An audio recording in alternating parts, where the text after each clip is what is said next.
नमस्कार दोस्तों। कक्षा 8 की भूगोल का दूसरा चैप्टर जो दूसरा अध्याय है उसमें भूमि, मृदा, जल, प्राकृतिक वनस्पति और वन्य जीव संसाधन, इन सभी का मैंने कक्षा 7 में अध्ययन किया है। उनका फिर रिवीजन टाइप से फिर हम देखेंगे। कई सारे वनस्पति, मृदा, जल, भूमि की बात करेंगे। अगर हमारे चैनल पर नए हैं तो प्लीज़ सब्सक्राइब करें, लाइक करें और कमेंट करें, अपने दोस्तों को शेयर करें ताकि उन्हें भी इस सीरीज़ का लाभ मिल सके। अगर आप यूपीएससी बिगनर हैं तो एनसीईआरटी ज़रूर देखें। तो आइए हम आगे चर्चा करते हैं। तंजानिया अफ्रीका के छोटे से गांव में मांबा पानी लेने के लिए प्रातः शीघ्र उठती है। उसे बहुत दूर जाना पड़ता है और वहाँ कुछ घंटों के बाद लौटती है। इसके उपरांत वह घर के कार्यों में अपनी माँ का हाथ बटाती है और अपने भाइयों की बकरियों की देखभाल में मदद करती है। उसके पूरे परिवार के पास उसकी छोटी झोपड़ी के चारों ओर चट्टानी भूमि का विभाग है। मांबा के पिता कठिन परिश्रम के बाद मात्र कुछ मक्का और सेम ही उगा सकते हैं। फिर भी ये उनके परिवार के साथ साल भर के खाने के लिए पर्याप्त नहीं है।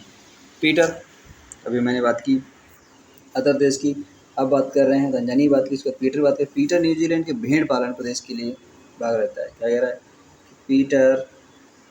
पीटर न्यूजीलैंड के भेड़ पालन प्रदेश के मध्यवर्ती भाग में रहता है। मतलब पीटर जो है रहता है कहाँ रहता है? न्यूजीलैंड के भेड़ पालन, जहाँ उसका परिवार ऊन प्रक्रमण व्यापार जहाँ उसका परिवार ऊन प्रक्रमण करने का कारखाना चलाता है। प्रतिदिन जब पीटर स्कूल से लौटता है और वह अपने चाचा को अपनी भेड़ों की देखभाल करते हुए देखता है। उनका भेड़ों का बाड़ा कुछ दूरी पर पहाड़ियों से लगे हुए एक विस्तृत घास के मैदान पर स्थित है। वहाँ नवीनतम प्रौद्योगिकी का उपयोग करते हुए एक वैज्ञानिक विधि से इसका प्रबंधन किया जाता है। पीटर का परिवार जैविक कृषि का सब्जियां उगाता है। मांबा और पीटर विश्व के दो विभिन्न स्थानों से निवास रहते हैं और उनके जीवन व्यतीत करने में बहुत अंतर है। यहाँ ये विभिन्नता भूमि की गुणवत्ता, मृदा, जल, प्राकृतिक वनस्पति, प्राणियों और प्रौद्योगिकी के उपयोग की भिन्नता के कारण है। इन स्थानों का एक दूसरे से भिन्न होने का मुख्य कारण इस प्रकार के संसाधन का उपलब्धता है।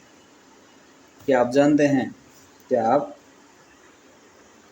आप जानते हैं कि विश्व की 90% जनसंख्या भूमि क्षेत्र के 30% भाग पर रहती है। शेष 70% भूमि पर या तो विरल जनसंख्या है या भू निर्जन है।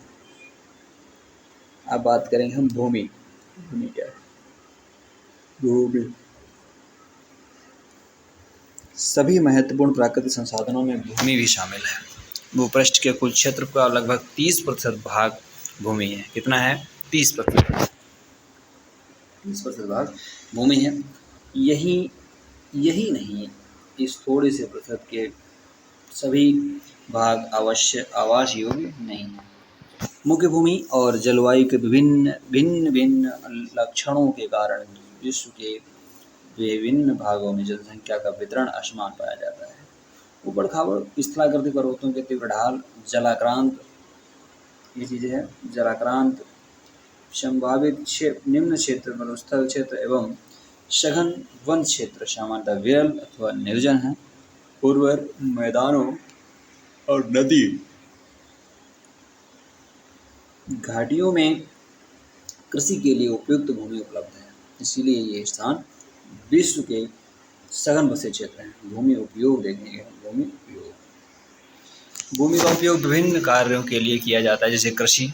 इसके लिए क्या है? जो भूमि है इसका उपयोग क्यों किया जाता है? कृषि,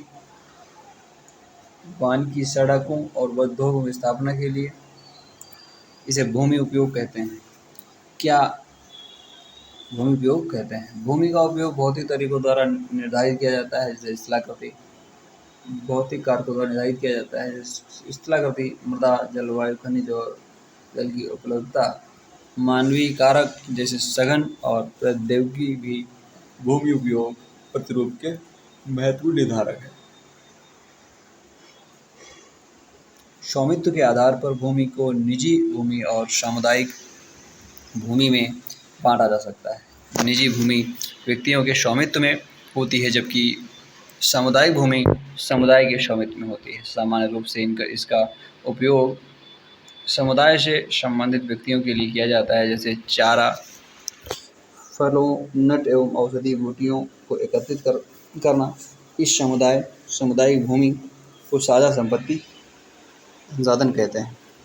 जनसंख्या और उनकी मांग सदैव बढ़ती रहती है, लेकिन भूमि की उपलब्धता सीमित है। स्थान के अनुसार भूमि की गुणवत्ता में अंतर होता है। लोगों ने सामुदायिक भूमि पर व्यापारिक क्षेत्र बनाने, नगरीय क्षेत्रों में घर बनाने और ग्रामीण क्षेत्रों में कृषि योग्य भूमि का विस्तार करने के लिए अनधिकृत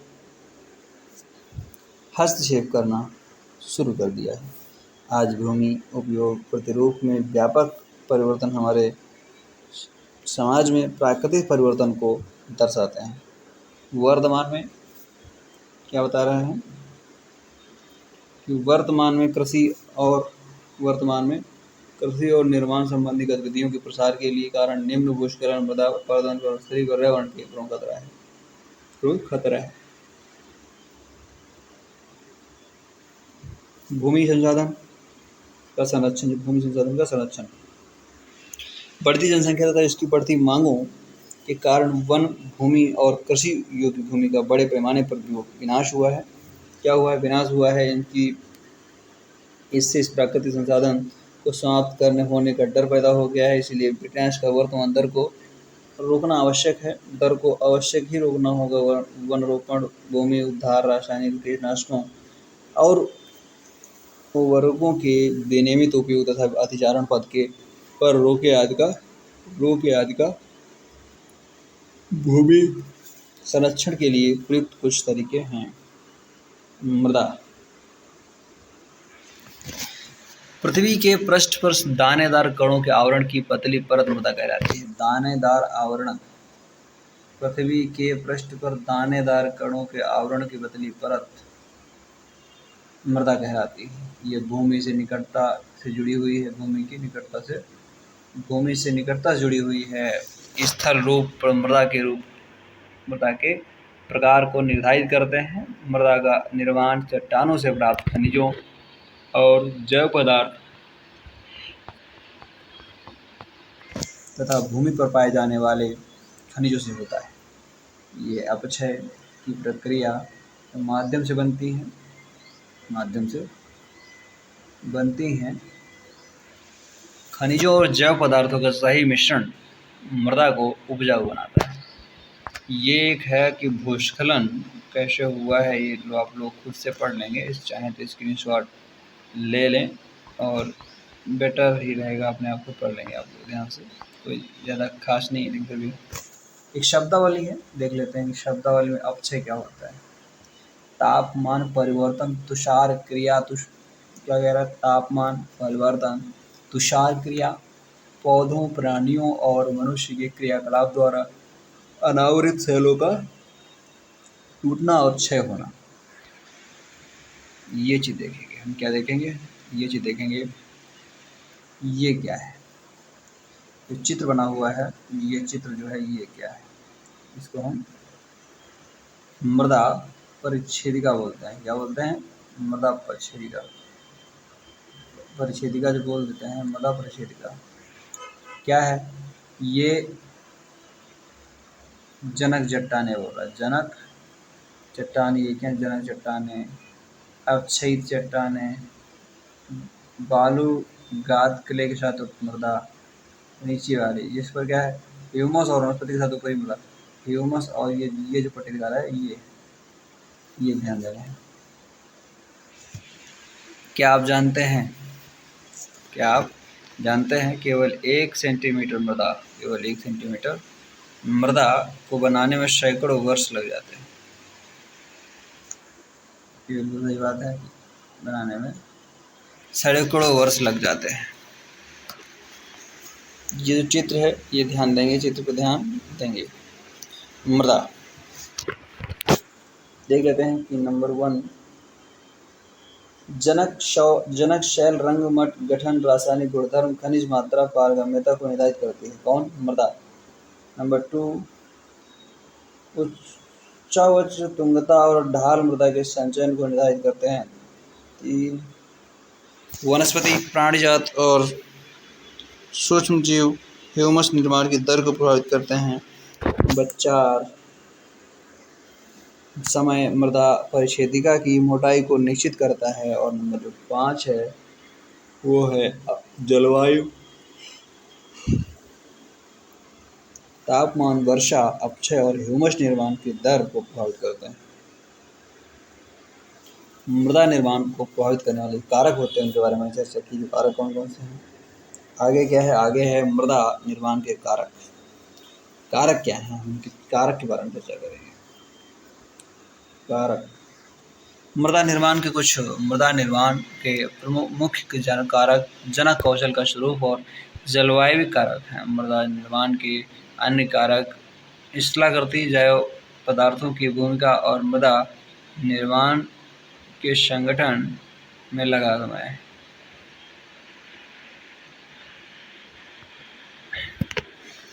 अलग अलग स्थानों में ये भिन्न भिन्न है। मृदा का निम्नीकरण और संरक्षण के उपाय। मृदा अपरदन और क्षीणता मृदा संसाधन के लिए दो मुख्य खतरे हैं। मानवीय और प्राकृतिक दोनों ही कारकों से मृदाओं का निम्नीकरण होता है। मानवीय और प्राकृतिक दोनों कारणों से ही मृदाओं का निम्नीकरण होता है, हो सकता है। यानी मृदा में निम्नीकरण के सहायक कारक वनोन्मूलन, अतिचारण, रासायनिक उर्वरकों और कीटनाशकों का अत्यधिक उपयोग, वर्षा दोहन, भूस्खलन और बाढ़ है। मृदा संरक्षण की विधियाँ निम्नलिखित दी हुई हैं, उनमें हम देखेंगे। मल्च बनाना,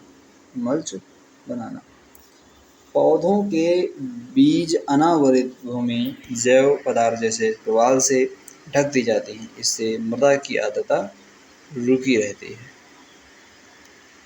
वेदिका फॉर्म,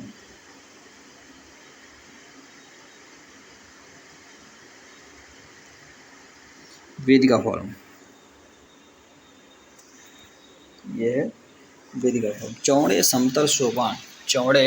समतल सोपान अथवा वेदिका तीव्र ढालों पर बनाए जाते हैं ताकि सपाट सतह फसल उगाने के लिए उपलब्ध हो जाएं। इनसे पृष्ठीय प्रवाह और मृदा अपरदन कम होता है। समोच्चरेखीय जुताई देख लेते हैं। एक पहाड़ी ढाल पर समोच्च रेखाओं के समांतर जुताई ढाल से नीचे बहते जल के लिए एक प्राकृतिक अवरोध का निर्माण करती है। रक्षक श्रृंखलाएं क्या हैं?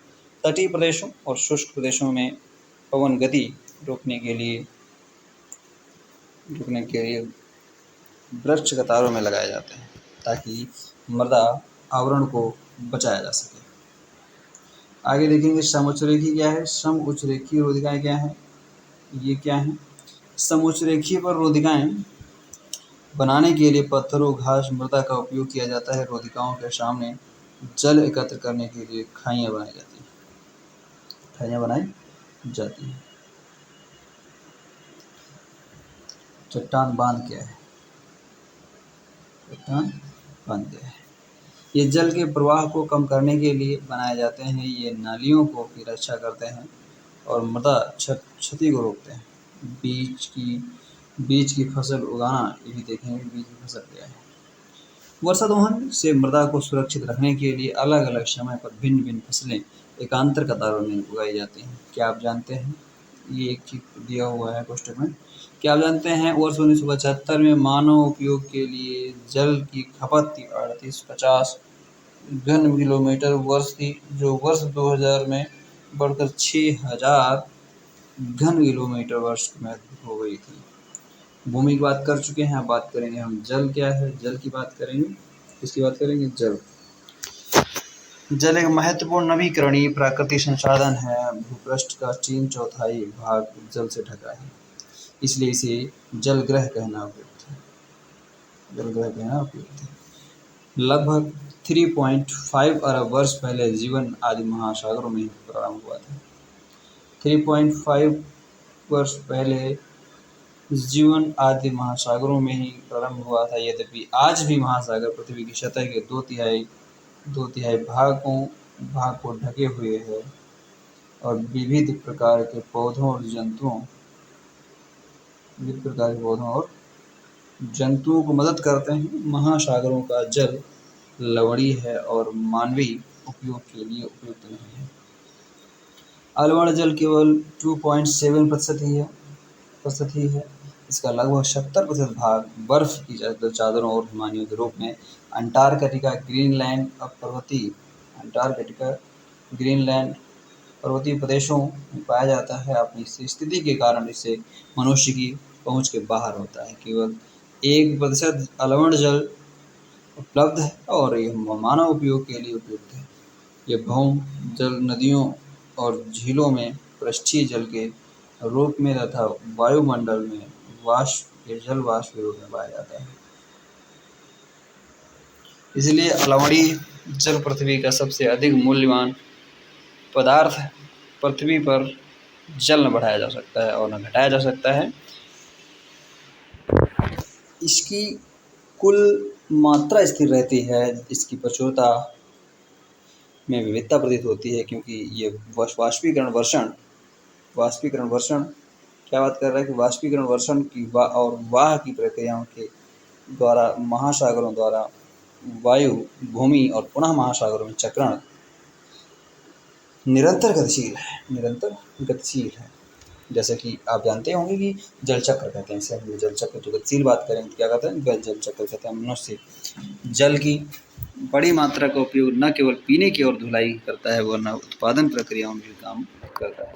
जल कृषि उद्योगों के जलाशयों के माध्यम से विद्युत उत्पादन के उपयोग किया जाता है। जल स्रोतों के सूखने अथवा जल प्रदूषण के कारण अलवणीय जल की आपूर्ति की कमी के मुख्य कारक बढ़ती जनसंख्या, भोजन और नकदी फसलों की बढ़ती मांग, बढ़ता नगरीकरण और बेहतर होता जीवन स्तर। ये चीज़ देखेंगे कि ये जो एक चीज़ दी हुई है, खासकर उसमें ध्यान देंगे कि जल बाजार के बारे में सुना है। सौराष्ट्र में प्रदेश में 1.25 लाख जनसंख्या वाला अमरेली शहर पास के तालुकों से पानी खरीदने के लिए पूर्णतः निर्भर है। जल उपलब्धता की समस्याएं मैं देखूंगा। जल उपलब्धता की समस्याएं विश्व के कई प्रदेशों में जल की कमी है। अधिकांश अफ्रीका, पश्चिमी एशिया, दक्षिण चीन एशिया, पश्चिमी संयुक्त अमेरिका का भाग, पश्चिम मैक्सिको, दक्षिण भारत, दक्षिण अमेरिका का भाग, संपूर्ण ऑस्ट्रेलिया अलवणीय जल की आपूर्ति की कमी का सामना कर रहे हैं। ये देश ऐसे जलवायु प्रदेशों में स्थित हैं जहां अक्सर सूखा पड़ता है, न जलभाव की अधिक से अधिक समस्या बनी रहती है। इस प्रकार जल का अभाव मौसमी अथवा वार्षिक वर्षण में विविधता के परिणाम स्वरूप हो सकता है, अथवा अति उपयोग और गतिशील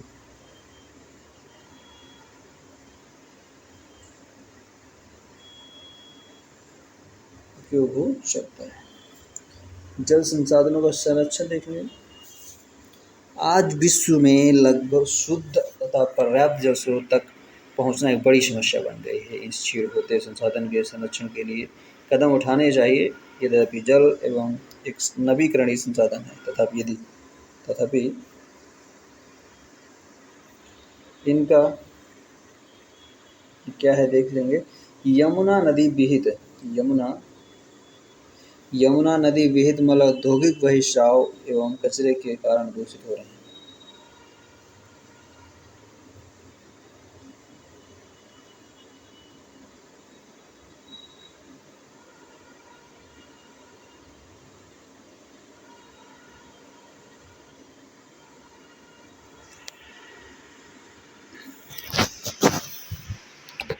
अति उपयोगी और प्रदूषण इसे उपयोग के लिए उपयुक्त बना देते हैं। अशोधित या आंशिक रूप से शोधित विहित मल, कृषि रसायनों का विसर्जन और जल निकायों में औद्योगिक बहिर्स्राव का जल मुख्य संदूषक है। इसमें नाइट्रेट धातुएं और कीटनाशी नाइट्रेट धातुएं और पीड़कनाशी जल को प्रदूषित कर देते हैं।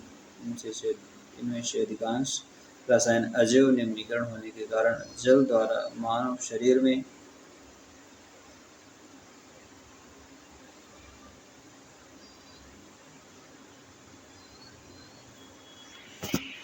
अशोधित या आंशिक रूप से शोधित बहित मल कृषि रसायनों का विसर्जन और जल निकायों में औद्योगिक बहिर्स्राव जल के प्रमुख सदोषक हैं। इनमें शामिल नाइट्रेट धातुएं और कीटनाशी जल को प्रदूषित कर देते हैं। इनमें से अधिकांश रसायन अजैव निम्नीकरण होने के कारण जल द्वारा मानव शरीर में पहुंच जाते हैं। इन प्रदूषकों को जल निकायों में छोड़ने के पूर्व छोड़ने से पूर्व बहिर्स्रावों का उपयुक्त विधि से संशोधन करके जल प्रदूषण को नियंत्रित किया जा सकता है। ये देखो स्प्रिंकलर है, देखेंगे कि सिंचाई कैसे की जा रही है। स्प्रिंकलर देख रहे हैं आप, स्प्रिंकलर को देख रहे हैं कि स्प्रिंकलर क्या है। वन और अन्य वनस्पति आवरण धरातलीय प्रवाह को मंद करते हैं और भूमिगत जल को पुनः पूरित करते हैं। जल संग्रहण पृष्ठीय प्रवाह को बचाने की दूसरी विधि है जल रिसाव को कम करने के लिए खेती को सिंचित करने वाली नहरों को ठीक से पक्का करना चाहिए। रिसाव और वाष्पीकरण से होने वाली जल क्षति को रोकने के लिए क्षेत्र को स्प्रिंकलरों से सिंचाई करना अधिक प्रभावी विधि होती है। वाष्पीकरण की अधिक दर वाले शुष्क प्रदेशों में सिंचाई की ड्रिप अथवा टपकन विधि द्वारा उपयोगी होती है। सिंचाई की इन विधियों को अपनाकर बहुमूल्य जल संसाधन संरक्षित किया जा सकता है। प्राकृतिक वनस्पति वन एवं जीव। स्कूल के बच्चे हस्तशिल्प प्रदर्शनी में घूम रहे थे। प्रदर्शनी की वस्तुएं देश के भिन्न भिन्न भागों में एकत्रित की गई थी। मोना ने एक थैला हाथ में उठाया और उत्साह से कहा, ये एक सुंदर हैंड बैग है। अध्यापिका ने कहा, हाँ, ये जूट से बना है। जूट का कमेंट बॉक्स में बताएं, जूट का उत्पादन जो राज्य है भारत का कौन सबसे अधिक राज्य जो है वो कौन सा है, कमेंट बॉक्स में जरूर बताएं। क्या आप उन टोकरियों दीप छतरों और कुर्सियों को देखते हैं? वे बेंत और बांस को बनी हैं। भारत के पूर्वी और उत्तर पूर्वी आंध्र प्रदेशों में बांस प्रचुर मात्रा में पैदा किया जाता है। जैसे कि रेशमी स्कार्फ देखकर उत्साहित थी, यह खूबसूरत स्कार्फ देखो। अध्यापिका ने स्पष्ट किया कि रेशम कीटों से प्राप्त किया जाता है जो शहतूत के पेड़ों पर पाले जाते हैं। बच्चे समझ गए कि पौधे हमें अनेक विभिन्न उत्पाद प्रदान करते हैं जिनका उपयोग हम अपने दैनिक जीवन में करते हैं। प्राकृतिक वनस्पति और वन्य जीवन केवल स्थल मंडल, जलमंडल और वायुमंडल के बीच जुड़े एक संकरे क्षेत्र में ही पाया जाता है, जिसे हम जैवमंडल कहते हैं। क्या कहते हैं? जैवमंडल।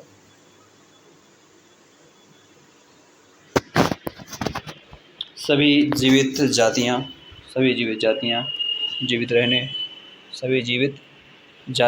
जीवित रहने के लिए एक दूसरे से परस्पर संबंधित और निर्भर रहती हैं। इस जीवन आधारित तंत्र को परितंत्र कहते हैं। वनस्पति और वन्य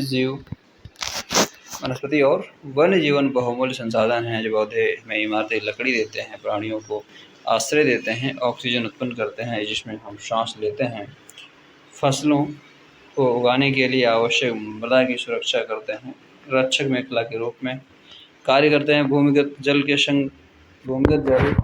के संग्रह में सहायता करते हैं, हमें फल, लेटेक्स, तारपीन का तेल, गोंद, औषधीय पौधे और कागज प्रदान करते हैं। अध्ययन के लिए अत्यधिक आवश्यक है कि असंख्य पौधे उपयोग में लिए जाते हैं। वन्य जीवन के अंतर्गत पक्षी, कीट, पतंगे, जलीय जीव और आते हैं। हमें दूध, मांस,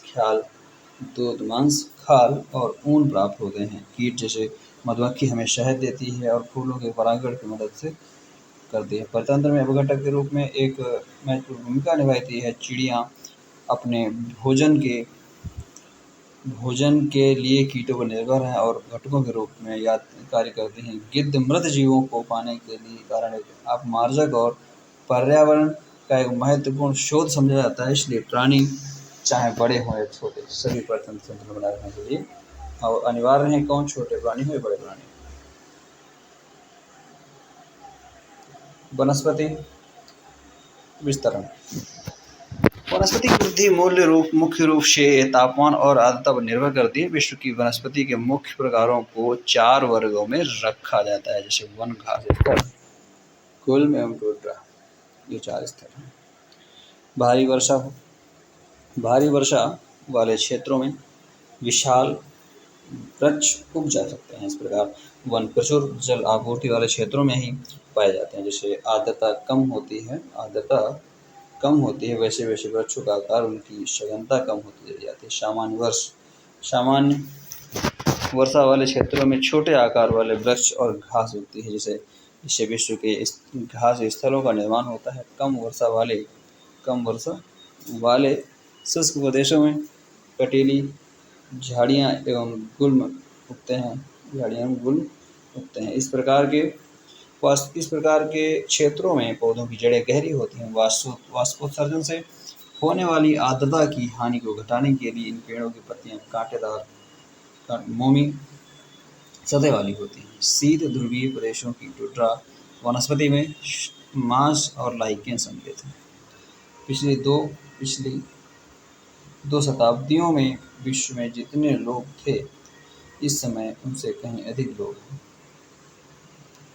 बढ़ती जनसंख्या के पोषण के लिए फसलों को उगाने के लिए वनों के विशाल क्षेत्रों से वृक्ष काट दिए गए हैं। विश्व भर में वनों का आवरण तेजी से समाप्त हो रहा है। क्यों समाप्त हो रहा है? काटे जा रहे हैं। और ये क्या कर रहे हैं कि इस बहुमूल्य संसाधन के संरक्षण की तुरंत आवश्यकता है।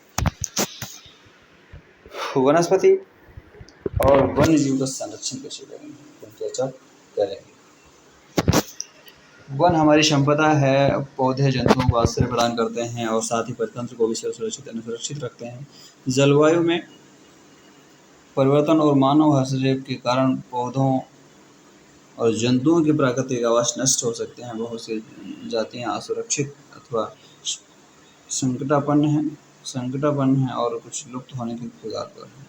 वन उन्मूलन, अपरदन, निर्माण कार्य, दावानल और भूस्खलन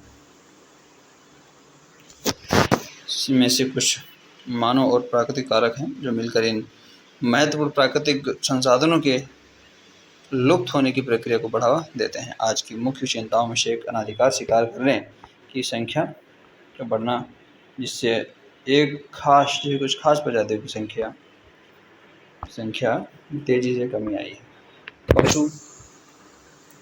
पशु खाल, चमड़ा, नाखून, दांत और पंखों के साथ साथ सींगों के एकत्रीकरण और गैर कानूनी व्यापार के लिए जंतुओं को अनाधिकार शिकार किया गया है। इनसे कुछ जंतु चीता शेर, हाथी, ब्लैक बक, मगरमच्छ, दरियाई घोड़ा, हिम तेंदुआ, शुतुरमुर्ग और मोर हैं। इनका संरक्षण जागरूकता बढ़ाकर किया जा सकता है। राष्ट्रीय उद्यान, अन्य जीव अभ्यारण्य, जैव मंडल निश्चय हमारी प्राकृतिक वनस्पति और वन्य जीवन को सुरक्षित रखने के लिए हम बनाए जाते हैं। सक्रिय घाटियों और झीलों और आर्द्र भूमि का संरक्षण मूल्यवान संसाधन नष्ट होने के लिए बचाने के लिए आवश्यक है। यदि प्रजातियों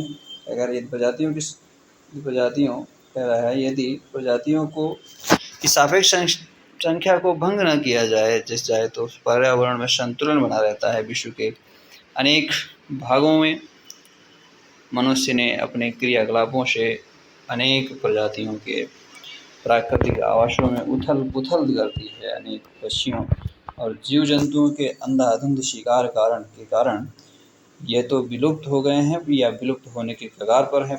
प्रादेशिक और सामुदायिक स्तर पर जागरूकता कार्यक्रम से सामाजिक वानिकी महोत्सव को प्रोत्साहित करना चाहिए।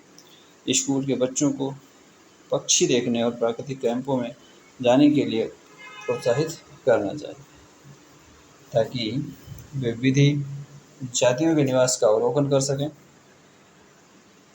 बहुत से देश पक्षियों और पशुओं को मारने और उनके व्यापार करने के विरुद्ध भारत में शेरों, चीता हिरन, भारतीय सारंग और मोर को मारना अवैध है। मोर को मारना अवैध है, चारण भी है और मोर मारना अवैध है।